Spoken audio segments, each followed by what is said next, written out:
Ladies and gentlemen, depending on what you're doing your InDesign project for, you may need to change your color mode. Well, today I'm going to go through the process of changing the color mode, and this is going to be the quickest and easiest method. So without further ado, let's get into it. So of course, different use cases require different color modes. So let us create a document. All right, let's create this one over here. Let's just click on download. And within a few seconds it will download and we can have a new document open. Let's click on open.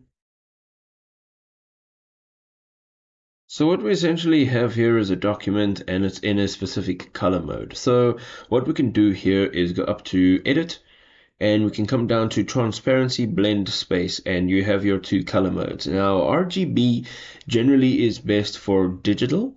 So if you're only using your InDesign designs for digital representation, RGB is fantastic. However, if you're looking to print your InDesign designs, the CMYK is probably the better choice just because of its specifics. So choose your appropriate and those changes now will be applied to your current document.